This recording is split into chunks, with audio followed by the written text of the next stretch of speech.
G'day comrades, we are just stopping Maury there because we're almost time for our post-lunch session on Bread and Matildas, which is going to be moderated by Martina Nightingale, who's here in the State Library with us with Judy Mundy and our special guest over there as well, Pam Hawkins. Thanks for coming in, Pam. So I'll throw now to Martina and who'll take us into our next session. Yes, hello everybody. I'm very excited to be doing this session. Certainly women and feminism is one of the big issues that I've been working on for many years. This session is called Red Matildas, the Long Struggle for Women's Rights and Equality. So just to tell you a little bit about myself, as well as the feminism. I've also been worked in the unions, in the union movement for the ARU and ADSTI, AMWU, and it was very great to see Julius Rowe and Louise Connor on this in the last session, because they were definitely big influences on me in Victoria, and of course Joyce Stevens from the point of view of feminism. So when I was sort of a baby activist, I think it was 1978, I started off as the women's officer at the University of Western Australia, and then the women's officer of the Australian Union of Students, then the women's officer for the Victorian Trades Hall Council, and then went into the Affirmative Action Agency in Sydney and worked for the New South Wales Department for Women and the Women's Employment Bureau in the industrial area.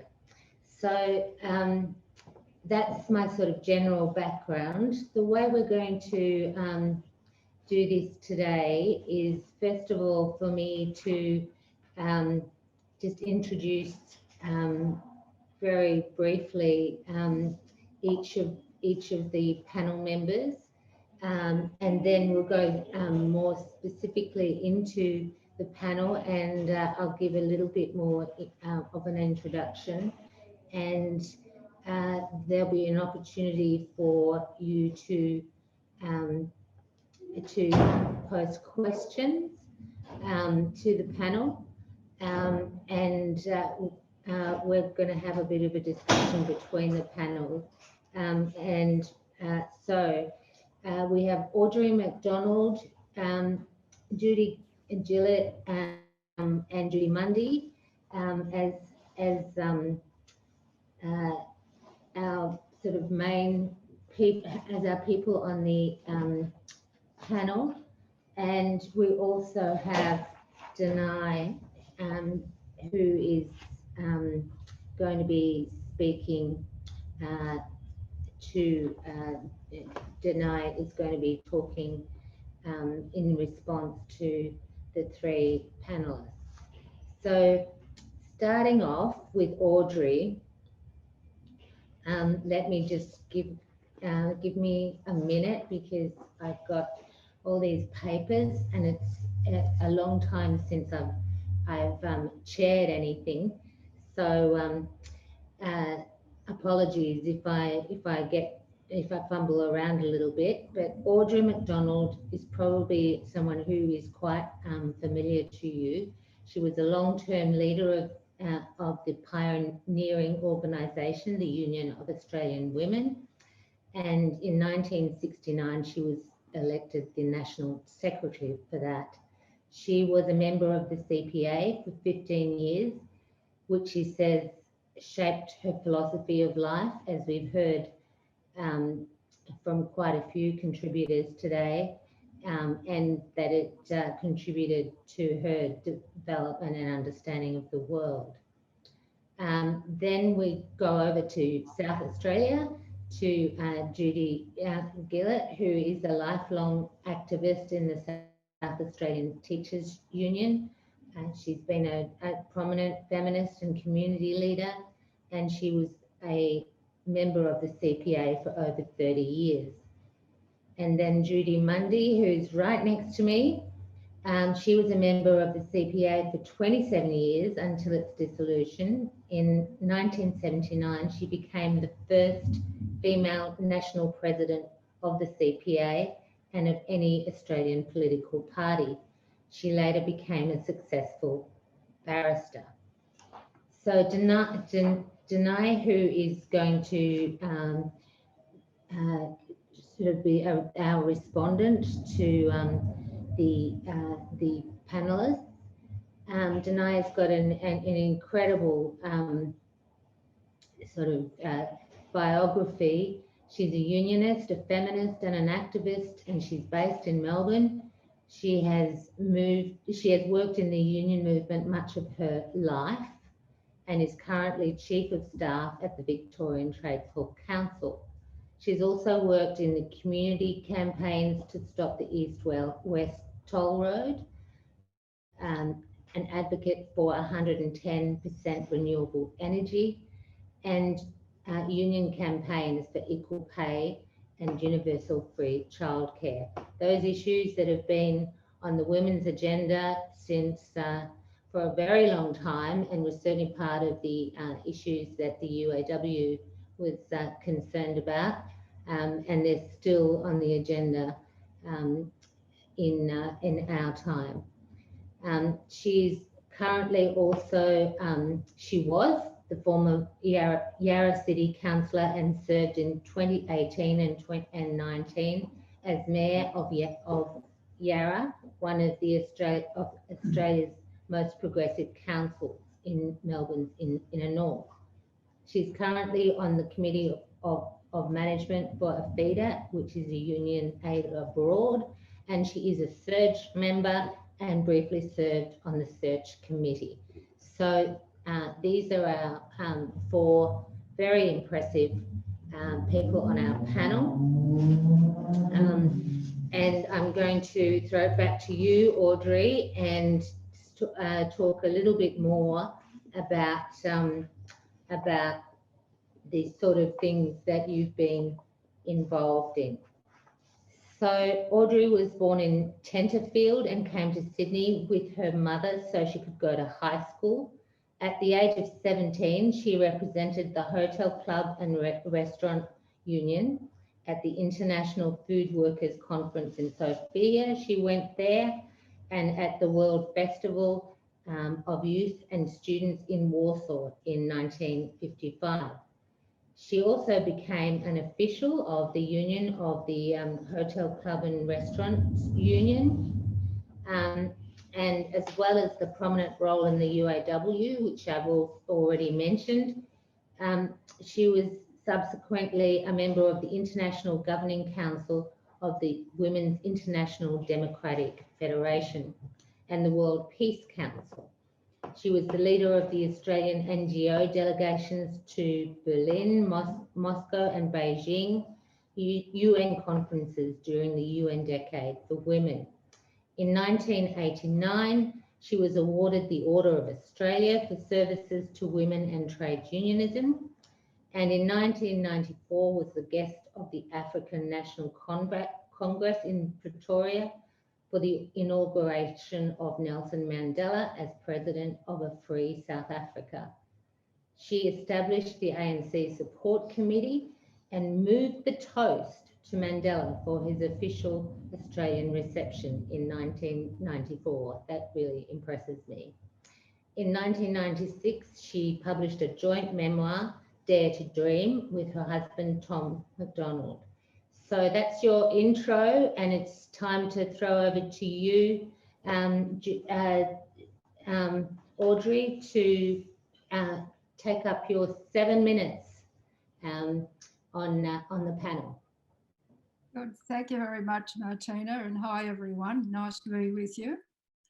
I want to start by saying that the women's liberation movement of the early 1970s has been described as a second wave of feminism, but Communist Party activists were amongst pioneers in the fight for women's rights for 50 years before the rise of women's liberation. Today, I want to share with you some of the stories of how communist women those that were members of the Union of Australian Women, pioneered the struggle for women and women's rights.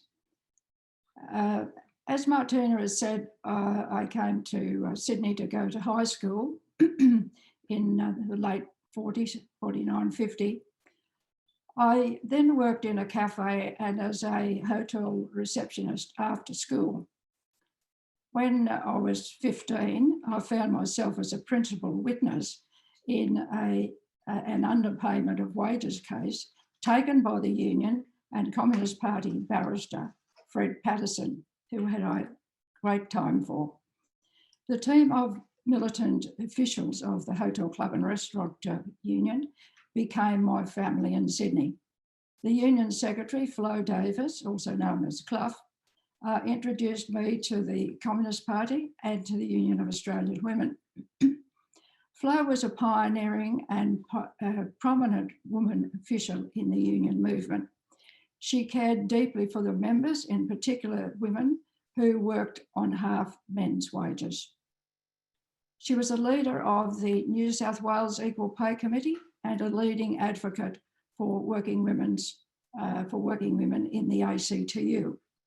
Excuse me. In 1957, Flo and I were amongst only a handful of women delegates to the ACTU Congress. And that's a far cry from today when we are now celebrating our 4th consecutive female ACTU president and our first female ACTU secretary. So things have come a long way. I was very close to Mary Wright. Mary was a founder of the militant women's group in 1926. And of course, member of the Communist Party. And she organised the first celebration of International Women's Day back in 1928 in Sydney. Half a century later, when the UAW, I was UAW representative on the Women's Advisory Council, New South Wales, I was successful in getting Neville Wran's Labor government to become the first government in Australia to officially mark International Women's Day. And Neville paid homage to Mary Wright, to Flo Davis and to Topsy Small, all communists, as pioneers of the women's movement in Australia. I met Mary's husband, Tom Wright, who was one of my mentors when I worked as a sheet metal worker. Tom was the Sheeties Union Secretary and the leading male champion of working women's rights during the war and after the war. Pardon me. The war saw many women enter previously exclusive male industries, but get only 54% of the male rate. Tom Wright established the first permanent trade union committee of women workers in Australia.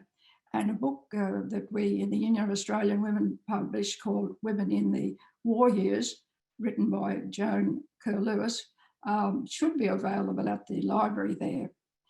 During the war, the union campaigned for equal pay and through industrial action and litigation won 90% of the male rate at many factories.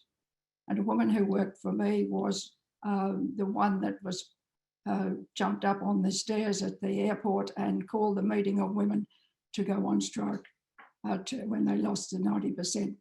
During the war, the union campaigned for equal pay and through industrial action and litigation won 90% of the male rate at many factories. After the war, it was the communist official of the Clerks Union, Dylan Nicholas Elliott, that moved the resolution at the 1947 ACTU Congress, backing unions to campaign for equal pay.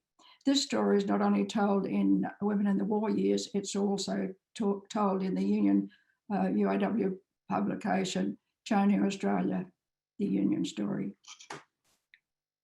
In 1950, militant women established the Union of Australian Women. In the years before working women's issues were mainstream issues in the union movement at large, it was the UAW that was a leading voice for working women. Together with left unions, the UAW campaigned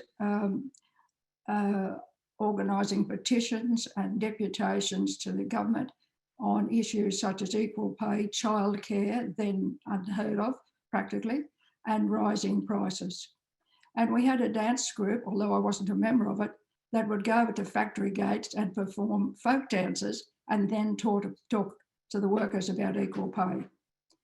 An Australian Charter of Women Workers' Rights drafted by the UAW was adopted at the 1974 Women and Unions Seminar and became the basis of the ACTU's Charter for Working Women that was adopted at its Congress in 1977. The UAW also campaigned for peace and extended solidarity to women abroad, such as sending aid to women of Vietnam and South Africa. In particular, the UAW National Executive, Noreen Hewitt, was one of the principal people behind the establishing of the Save Our Sons movement, SOS, to protest conscription for those that had to go to Vietnam for the war.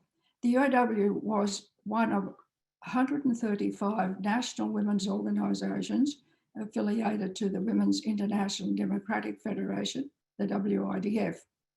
The WIDF was recognised by the United Nations as a leading voice of women, and the UAW's president, Freda Brown, was the president of this global body.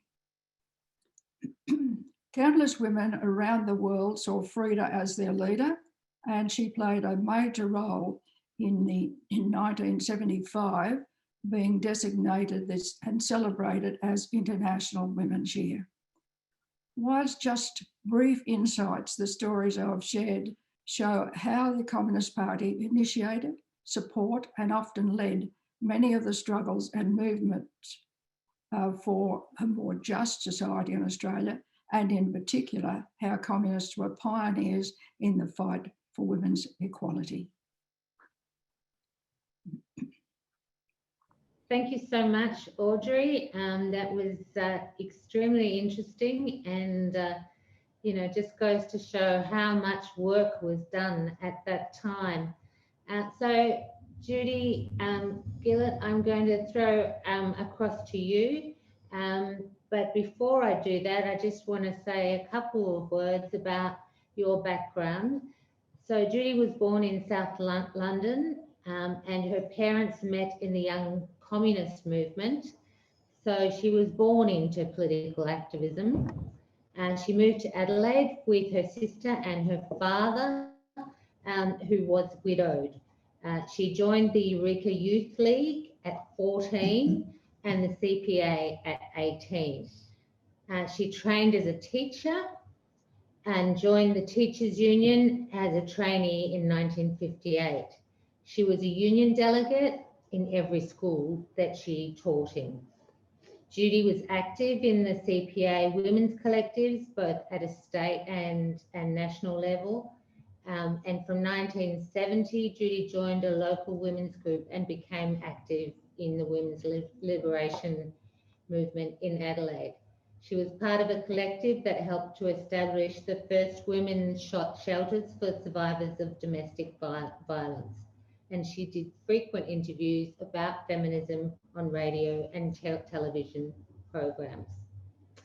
So that's a bit of an introduction. There's still a lot more, but I can say to anyone who is interested, which I'm sure is everyone who's listening, that all my three panelists have got a bio in Comrades, which is apart from the fact that it sort of does a credit to the people on my panel, it also really gives that strong idea of many women at a very early stage working on these issues like pay equity, as I said. So, Judy, over to you. Thank you, Martina. Thank you, Martina. I'd like to acknowledge the land I'm on today as the traditional lands of the Gauna people, and I respect their spiritual relationship with their country. In Europe at the beginning of the 20th century and the birth of the Soviet Union, early socialist feminists like Alexandra Kollontai were only too aware of the battle before them. Kollontai's groundbreaking book, A Sexually Emancipated Woman, only became available in the West, and I think this is very telling, in 1972, at the height of the women's liberation movement's consciousness raising, but it was written in 1926, almost 50 years earlier. Kollontai believed that a woman's sexual life should be conducted on the same terms as a man's, and argued that ties of family and marriage too often reduce a woman to servitude, and that these issues were just as important as the class struggle. In the late 1960s and early 70s, socialist women, informed by the consciousness raising of the women's liberation movement and the myriad of feminist literature pouring from the US and the UK, and later from our own writers, began to challenge the paternalism and patriarchy of the world in which they lived, and in the party in particular, in serious numbers. Kollontai and her contemporaries had in the intervening years been all but forgotten. There had been women comrades from the CPA's inception, as we've heard already from Audrey, who had challenged the paternalism of the Stalinist view of women's role in society, both at large and in the party in particular. They were often lone voices and easily isolated by the patriarchy they challenged. Many of them were writers, very well-known ones in Australian literature, and clashed with the party hierarchy on issues of sexuality, feminism, and paternalistic methods of work, as well as their attitudes. These included, as I've said, many well-known writers who were literate, articulate women, but whose self-confidence enabled them to be more vocal and informed in those sorts of criticisms, and were not, unfortunately, representative of the vast majority of party women in the first 50 years of the party's existence. And most of them, unsurprisingly, eventually rejected the party as a result. As late as 1967, the members of the national executive of the party were all men. That is almost 50 years after the party's birth. After the Second World War, the new Housewives Association was formed by party women as a breakaway group from the Conservative Housewives Association. And this, as Audrey said, eventually morphed into the Union of Australian Women in 1950. In her book, Getting Equal, Marilyn Lake writes, the UAW's concern with the economics of daily life and the welfare of children placed it in the distinctive Australian tradition of labour movement feminism, which had promoted motherhood in the 1920s.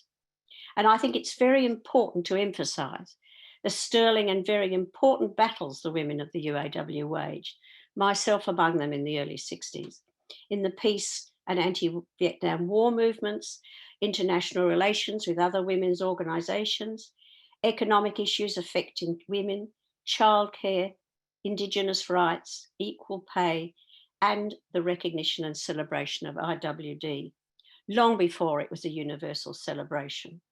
This is a very broad and important swathe of struggles, not just affecting women.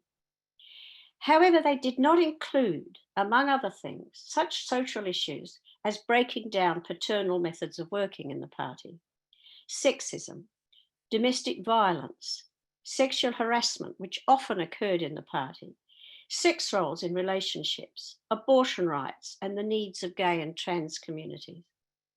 When the split occurred in the 1970s in the party, it was reflected in the UAW. In the 1960s and early 70s, the consciousness raising of women in the women's liberation movement drew inspiration and encouragement and information from the movements in the United States and in the UK. This was a critical time in the party, coming as it did at the same time as the invasion of Czechoslovakia by Russian troops in '68. New ways of seeing the world thinking about socialism and social issues were taking hold both of communist men and women and their non-party brothers and sisters. The party had split, and those of us who remained could finally see a way forward for a more open, less paranoid, more democratic feminist ideology and method of work in the party. Comrades like Joyce Stevens and Mavis Robertson and many, many others all over Australia provided groundbreaking analyses of the women's liberation movement and its relationship with the party. The party began to embrace the emerging social movements of women's and gay liberation. To quote Lake again, Marxist analysis was no longer enough. To understand and address the specificities of women's condition and conditioning, the independent insights of feminist theory were necessary. Party women led many of these early feminist struggles, both inside and outside the party, educated and fortified as they were by the analysis of class struggle and methods of work that they had learned in the party. Party women's collectives were set up in each state and nationally and worked for proportional representation and affirmative action on party committees and positive discrimination in areas where that need arose. They lobbied for adequate childcare at meetings and at other party events, and much more. Things were slowly changing as the old guard retired from the leadership of the party and new younger members of both sexes were elected to leadership positions. Many of these new party leaders had been through the peace and anti-Vietnam War movements and the gay and women's liberation movements. I believe these changes were also greatly assisted by the important ideological break from Stalinism and the Soviet era. Throughout the 70s and 80s, the party gradually came to terms with the central roles of sexism, feminism, and racism in its organisation and how to try to overcome them. Embracing social issues and liberation struggles, both with our Indigenous community and overseas, were recognised as important as industrial struggle. Women were far more active in the leadership of the party at both a state and national level, and active in many unions and social movements. In 1987, I wrote in the party's journal Praxis, "It is only in the last 20 years that the struggle to combat sexism in our party has really been waged in a concerted and organised way. It has not been an easy struggle. Conditioning, stereotyping, and entrenched male forms of organisation are a formidable combination. However, there has been considerable change and improvement. This experience of struggle within our own organisation has produced a wide range of structures, attitudes, and strategies not known before and rare in other organisations. We have structures which are now less or rarely hierarchical, the removal of executive elites and of limited tenure of office for people in leadership roles, collaborative decision-making, more free lobbying. We have organised childcare. We have attitudes which are less stereotyped, more accepting and less conservative, and which are more conscious of the needs and rights of women." But sadly, the Communist Party by that time was close to folding. What a pity.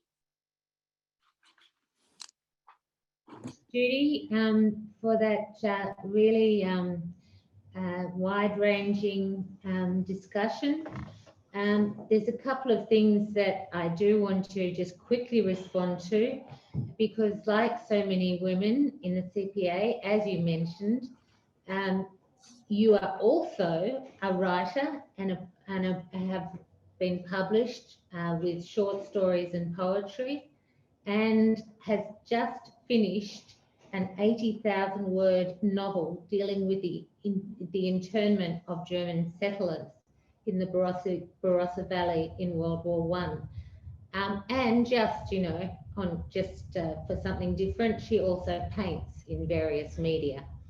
So thank you very much, Judy. We'll come back to you a bit later. And we are now going on to Judy Mundy, who I think you would probably also, many of you would be familiar with Judy and her role.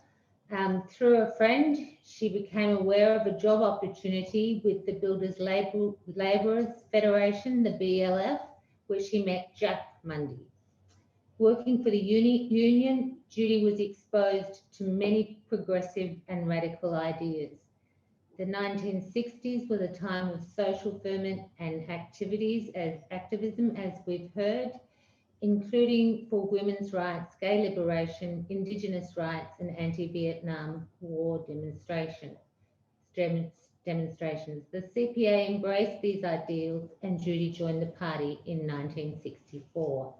Judy was an active CPA member, becoming secretary of the Sydney District Committee in 1973. She was also an important figure in the establishment of, in Australia, an active participant in women's rights issues over many years, and in the ACTU Women's Charter. She's a very resilient person. Many people attest to that, with still so much to contribute. So I'm looking forward to what she's going to say today. She is also an inspiration to very many people, including myself. So over to you, Judy. Thanks, Martina, and I acknowledge that we're meeting today on the land of the Gadigal people. Pay my respects to them. My interest and certainly involvement in progressive politics stemmed from when I began working for a trade union in 1962. The union was the Builders Labourers Federation, and it covered unskilled building workers who were poorly paid and worked in unsafe, substandard working conditions. The then newly elected officials of that union set about improving the economic and working conditions of their members. They worked hard and certainly were not in it for personal gain or benefit. They rejected the ethos of self-gain or advancement for themselves, and one of their early decisions in respect of their own wages was that they introduced a new rule tying the pay of elected officials of the union to the same rates of pay earned by workers on the job. A number of the people in the leadership of that union were members of the Communist Party. My father had been in the Labor Party, and I was used to some level of political discussion and was aware of the evident inequality in society, the great disparity of wealth and other social ills. But my new friends argued more broadly for a different sort of society, one which would see an end to exploitation, discrimination and oppression in all its forms, and for a more equal, just and humane society. They believed in and stood up for social justice and human rights. They wanted a society that provided for all. Like many people, no doubt, I was attracted in time to join the Communist Party because of the very fine and principled people that I met who were members. In 1965, I stopped working for the union because I married my husband, Jack, who was a full-time official of that union, and I began working for the Communist Party.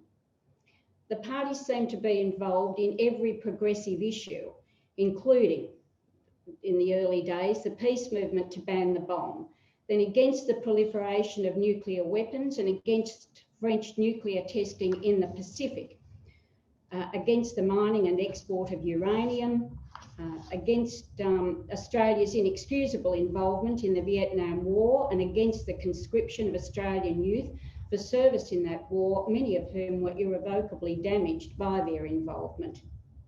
For the rights of Indigenous Australians, for gay rights, the only political party in Australia at that time with a policy to decriminalise same-sex relationships, in support of environmental issues, and of course, ongoing campaigns around industrial issues and living standards issues such as rates of pay, hours of work and safety concerns.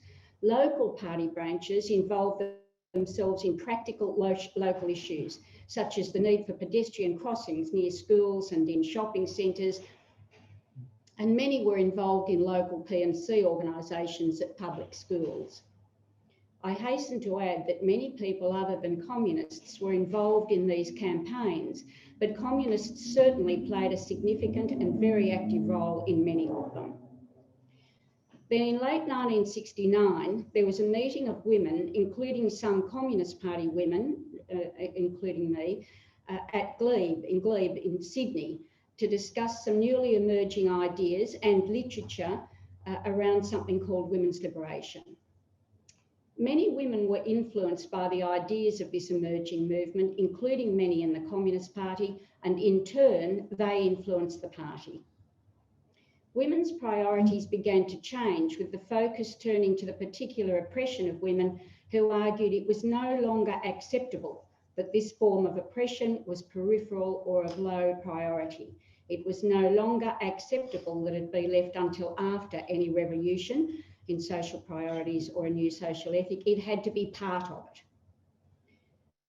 All of the issues that were so important to women and which had never been a subject of political campaigning by any party, at least as a priority, became important. We began to develop policies and to organise around them on matters that really hadn't been talked about but were so meaningful to women. They included abortion, contraception, domestic violence, discrimination against women in pay and in employment opportunities, childcare, the patriarchal nature of society, the sexism and oppression of women, the social inferiority of women that permeated and was reflected in almost every aspect of life. Women's issues were no longer to be peripheral or marginal to the main political struggles or campaigns. The challenge to the existing orthodoxy in the party, which had hitherto mainly concentrated on class and industrial issues, was not without its share of tension. There was bewilderment and antagonism to the new spirit amongst women and to their demands. It was argued that it was divisive to concentrate on women's issues, or even worse, that they were middle class issues. It was hard for some comrades to grasp the issues. An example of this arose during a campaign for equal pay and other work-related issues. There'd been a women's conference in Melbourne, and there was a demonstration by the women at the conference at the ACTU Congress that was taking place in Melbourne at the time. We were seeking support for the campaign for equal pay and other issues from the trade union movement. The demonstration was addressed by a male trade union leader who no doubt thought he was being sympathetic and who explained that what was really needed was a family living wage for men, and that this would obviate the need for married women to work. For a start, not all women were married, and even if this was achieved, it would leave many women in receipt of a non-living wage. Secondly, it displayed a complete lack of understanding of the crushing effect on women in knowing they were being paid less than a man doing the same work simply on the basis of gender. Worse, this attitude was reflected in public policy, with women public servants being required to resign from paid employment if they married. And not only public servants such as teachers, nurses, etc. It also applied, for example, in Broken Hill, a union town, where women were required to forego paid employment on marriage, this with the full support of the trade union organisation in that city. This ensured married women were financially dependent on a not always reliable male breadwinner. It enshrined financial dependence, and women rejected this concept. Within the party, to assist in the formulation of policies to meet the particular oppression of women, women argued for proportional representation on party committees.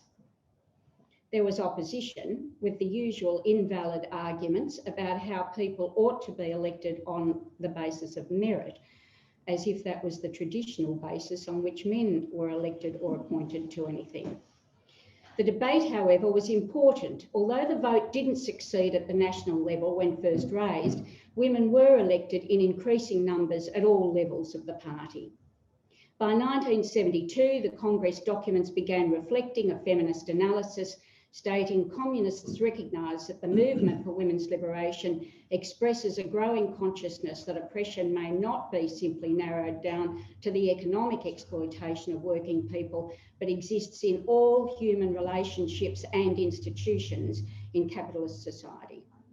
Feminist ideas became influential generally in the progressive movement and in the wider society. Sex discrimination was introduced courtesy of the late Susan Ryan, who was by then in federal cabinet. Divorce laws were liberalised, as were abortion laws. Money was sought and allocated for women's health centres and refuges. There are now women leaders of the ACTU, the peak union body. The leading contenders in the Queensland election being held today are both women, and the Premier and Opposition Leader in New South Wales are both women. But there's no room for complacency. The gender pay gap is currently 14%. Domestic violence results in the death of one woman every 9 days. Childcare costs are sufficiently burdensome to exclude many women from the workforce, and women continue to bear most of the domestic burden, to mention just a few things. But we are a long way from where we were in 1969, as with so many other achievements generally in which communists played a significant role, of which I'm very proud, party women contributed to achieving the advances that have been won so far in respect of women's rights. Thanks, Martina. Yes, thank you very much, Judy. That was certainly a very comprehensive and interesting presentation, and pointing out at the end there about the many issues that we still need to be working on. So I'm going to now throw over to Danae, who has 15 minutes. Sorry, not 15, 5 minutes. She's probably thinking, oh my God, 5 minutes, 15 minutes. What am I doing? Yes, you've got 5 minutes to respond to our panelists. Yeah, good luck with that. Thank you. That's quite a challenge that you've set me there. Whether it's 5 minutes or 15 minutes, I wouldn't be able to get it done in 15 minutes either, because it's a phenomenal panel that we've had here, and I'm incredibly overwhelmed to be responding to it as well.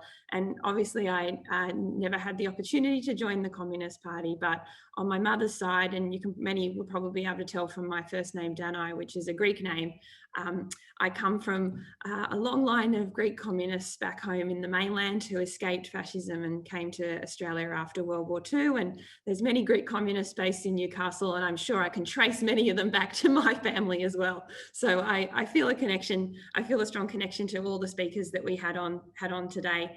And I think the main thing, there was a couple of points that I wanted to make, but firstly, I just wanted to say that I'm so deeply conscious, and even more so after this panel, of how women today stand on the shoulders of giants. And I work at Victorian Trades Hall Council down in Melbourne, and I'm reminded of that every day. When I go into the building every day, I walk up the steps and I remember how I'm standing on the shoulders of giants who have got us this far and got us to this point.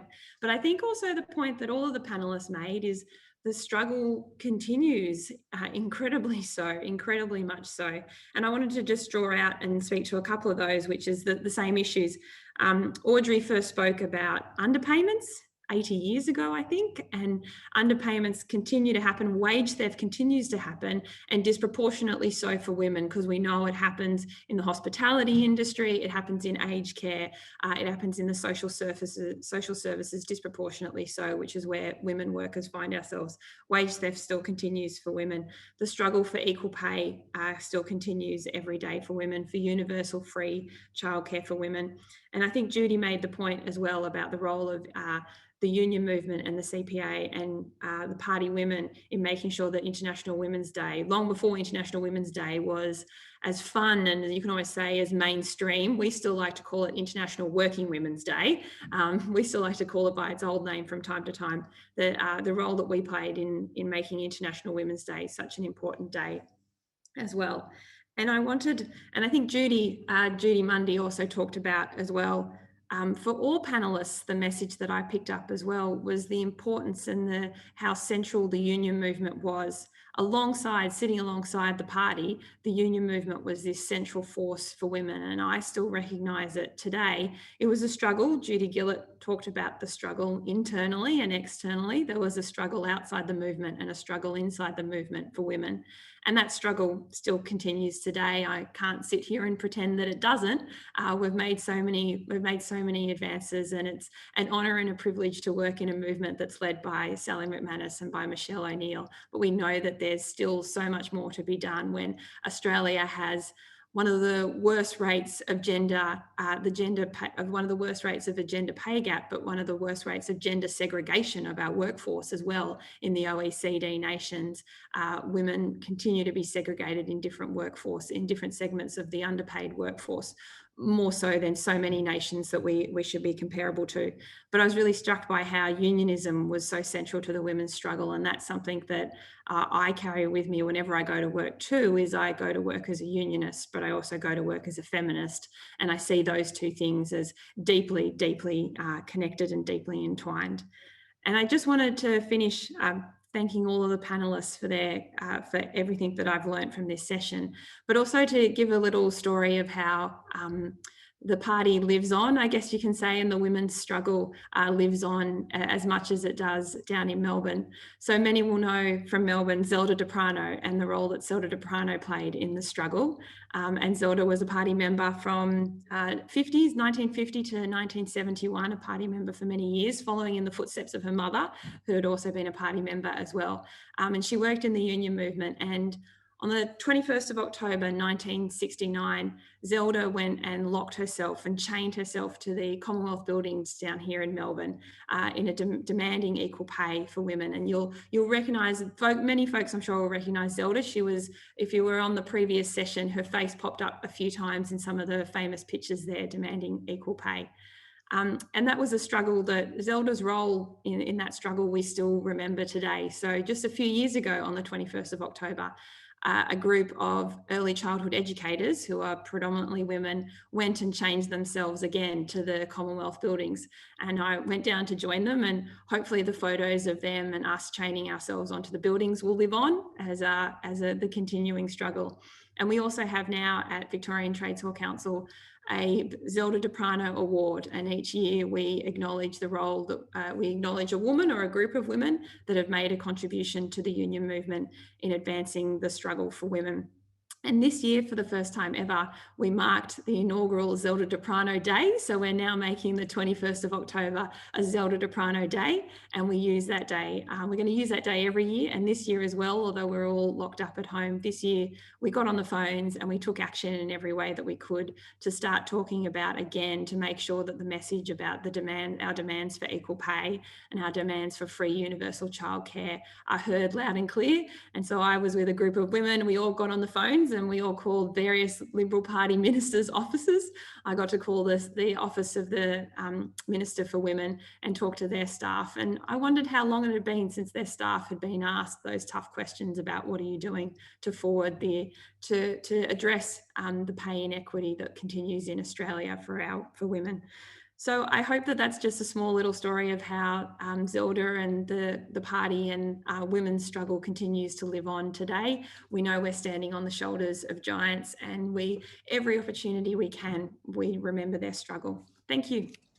Thank you so much, Danae. That was really great and fantastic to hear how much of the work is still going on at the Victorian Trades Hall Council. Look, we've got a few questions coming through, and I've got a couple of questions also to throw to the panelists, but I can also offer the opportunity for anyone in the panel to raise any questions to other members of the panel. So that's up to you. Otherwise, I'll go on. It's one of the things I'm quite good at. Judy, did you have anything? No. Okay, well, in that case, I'm going to just go to Audrey first of all, if that's okay. You, like so many of the women in Comrades, you really threw yourself into activism with so much energy. Tell us a little bit more about the UAW, because you were the president there. There were so many women in Comrades who were active in the UAW and set up branches. And that's something that probably a lot of people don't know, is that there were branches all over the country and in suburbs. So tell me a little bit about how that all worked, that big organisation. Oh, well, it wasn't really a large organisation. It was comparatively small compared to some of the other women's organisations, but we always considered ourselves a ground roots organisation that worked very closely with progressive organisations and particularly the unions. And we had affiliated to the UAW, the trade union women's committees, mainly in the all-male industries. We campaigned around, living standards issues and those kind of questions that the trade unions took up. But we also worked with other women's organisations, including the National Council of Women. I mean, it was on the National Council that the government had formed, bringing the women's organisations together. So we worked with, across the board, women in various groups. And it was really a good experience. And it meant that the women at the local branch level, we had branches in every state, probably, I'm not sure, Northern Territory, we had contacts. But it was good to be able to show and work with people at the local level as well as the national level. So we had, national level, state level, local level, and even a bit like the party, we had two groups at, say, Bankstown. There were a number of branches. So we tried to be very inclusive and work together and work with other people in the community around women's rights, and in the process try to impress upon them the importance of women's rights and equal pay and all the other conditions, mainly around conditions, but also around living standards. And we had demonstrations against higher prices and organised petitions, and there we worked also closely with the unions, and we worked with working women's groups and so on, trading in women's groups. So that. Thanks very much for that, Audrey. And it is a real inspiration to hear how that was all done. Well before feminists in my era sort of pretty much thought we'd invented that way of working. Yeah, so that's great. Now, Judy Gillett, I've got a question for you as well. You were the union representative in a primary school with a very conservative principal who forbade women teachers to wear pantsuits to school. After a meeting of women who were the majority of staff members, Judy proposed that women would agree not to wear pants if men didn't. All the staff burst into laughter and the principal backed down. So that's also an example of how humour was brought into the campaign as well. So you had 4 children while a teacher. A number of people have talked about discrimination of working women. So tell us a bit about that experience. Well, yes, I worked almost full time most of my adult life and raised 4 children. And to do that, I had to find friends who would look after my children because there was no childcare. For a brief time, about 18 months, I didn't work after I'd had my 4th child. And during that time, I was very involved with the UAW, and I found there was so much that they were involved in. Talk about fighting above your weight. They certainly did that. I first became really involved during the Vietnam War moratoriums with the Save Our Sons movement. And the UAW worked very, very closely with the Save Our Sons and the peace movement in general. But one of the things I remember most about about UAW is that they celebrated International Women's Day in such a broad way, even though it wasn't celebrated generally in the community. And we had some excellent speakers that spoke, including at one point holding a celebration for Paul Robeson and his wife Islanda in 1961, and that was sponsored by the UAW in Adelaide. I attended childcare conferences in the early 60s to try and establish childcare centres in South Australia because there weren't any. And when they were established, they were not properly organised, they were not properly supervised. There was no sort of state or national level of conditions. And so it was just luck if you found a childcare centre that provided adequate childcare for young children, preschool children.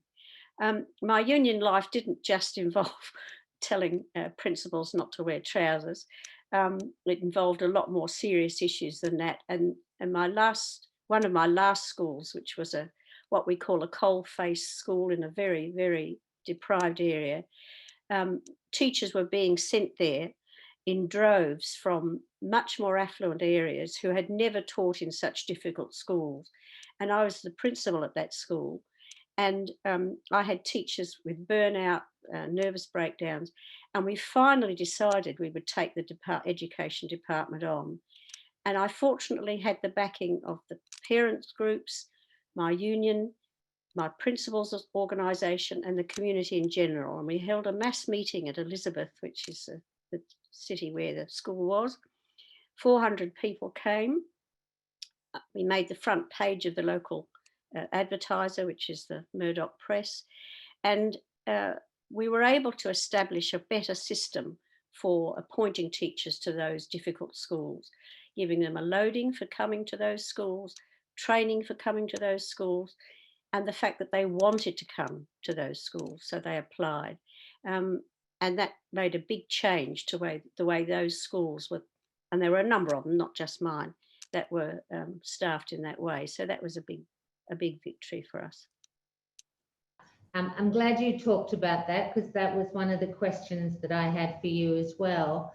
And a big victory and a big change, which congratulations on getting that done. Now, I'm going to, the last question I'm going to give is to Judy Mundy. Judy was one of Gough Whitlam's graduates, as so many women were at that time, and had the opportunity to get an education. You worked as a barrister for a decade. Now, tell us about that. I asked this Riley with some irony. Did you experience much sexism in that role? Well, actually, it was over 20 years that I was at the bar, and for a few years before that, I worked as a solicitor. So, no, over 20 years, not 10. My apologies. Well, I think, no, that's fine. I think that, I mean, of course, it was much easier for men to obtain briefs. And the other advantage that many people had who went into that work was that they came from legal families. They had a legal family background, whereas I certainly didn't have that sort of background. And so it wasn't as easy to get the sort of briefs that that other people were lucky enough to get. But nonetheless, it was a terrific time. In a way, there was no conflict with being a communist and doing that sort of work, because it was the sort of job where you were helping people. You were helping people through a really difficult time in their lives. And you like to think that, you know, maybe you made a difference for some of those people. Indeed, some of them kept coming back year after year. over a long period of time. But no, so I really enjoyed it. Of course, there was some discrimination against women. Of course, it was easier for men to get the top quality briefs and to be briefed by government and so on. But the Bar Association itself did make efforts to include women and indeed to do things like do something about childcare provision for women barristers. So no, the issues about women's rights did permeate into even that organisation, that is the New South Wales Bar Association, which was like a union, I suppose, the professional organisation of people who worked as barristers. Yes. Okay, well, thanks for that, Judy. Look, we're just about out of time, but there is a question from from Margaret Penson, who is one of the people that I wanted to mention as a very important reference. She has done her thesis in 1999 called Breaking the Chains, Communist Party Women and the Women's Liberation Movement from 1965 to 1975. It is in book form, so I would definitely recommend that. Now you've got a question there, Margaret, which I'm just going to pull up from you. But in the meantime, while that's happening, I also have another question for the panel, which a number of people have talked about on the panels. What did the CPA give you as an activist? What were the things that you most remember as being an advantage in being in the CPA? I might just start with Judy Mundy, just because you're right next to me. An exciting life. Right, okay. A sense of achievement as well. Yeah, great. Judy Gillett? I think one of the things it gave me was methods of working with people, ability to analyse what the crux of a problem was, to cut away the shit, if you like, and to see, using a sort of Marxist analysis of you can't hear me? Can't hear me? Is that a problem? No, we can hear you, Judy. Oh, okay. Well, yes, to use a Marxist analysis in working. And right through my teaching career and my life in general in the community now and lots of organisations I'm involved in, just being able to see the forces operating in an issue that are either in conflict or cooperating, and to be able to cut through some of that stuff and to work in a way that empowers other people, not to want to power myself, but to empower others. I think that's really what the party gave me. Very, very important lesson. I think it prepared me for my future life, the development of my future life, understanding of issues, understanding of reasons why society's like it is, and so on. I think it grounded me in what was to come, my future life, and for that I, was very appreciative. Taught me how to think, how to work, methods of work, unity, and a whole lot of issues that, in common. One of them comes from Jackie Wooden. She asked whether the panel thought it was a good idea to do something on bringing socialist feminists together via search. There's been some discussion for other movements about that on search. What do you think about that as an idea? Judy Mundy. Well, if people are enthusiastic about doing that, there's still a lot of things to achieve for women, so it might be worthwhile. Mm-hmm. Judy Gillett? I think that being involved in the Greens and also being involved in ecological and environmental struggles are very, very closely associated with the struggles that women are fighting every day, particularly in the third world, but also in Australia as well. And I think that these issues are so entwined, it would be very difficult not to be involved in them, I think. Yes. Thank you, Judy. Danae, from your point of view. I think absolutely. I think we need to, I feel that particularly now as a working woman off the back of COVID, and we know how disproportionately COVID has impacted upon women in Victoria. Women have lost jobs at twice the rate that men have lost jobs because they're more likely to be in insecure work. And so I don't know whether it's just me being personally passionate, but there's so many conversations with women I've had this year who are like, the moment is now for another wave, another struggle in the women's liberation movement, because there's a mood for change, and there's a recognition that we can't go back to what we had before. We can't build back the system that we had before because it was serving so few, and particularly women. So I'm optimistic, and I'm all up for that struggle, and for organising socialist, activist, unionist, feminist women together. Thank you. I couldn't agree more that there's just so much more going on. Especially around issues like sexual harassment, racism, and sort of economic insecurity, as well as around childcare that many women, and young women in particular, want to get involved in and actively campaign on. So, Audrey, did you have anything to say on that issue about bringing together socialist feminists? Oh, no, just briefly that I think it's probably a good idea and it would be useful. Okay, thanks, Audrey. So we're all in agreement, it seems. So look, finally, I just wanted to wrap up by just promoting a couple of references. The obvious one is Comrades. You can get it from the New International Bookshop, and I'd highly, highly recommend it. It's a ripping yarn. There's just so much going on. There was so much going on that it will be inspirational, just like our panel was to read it thoroughly.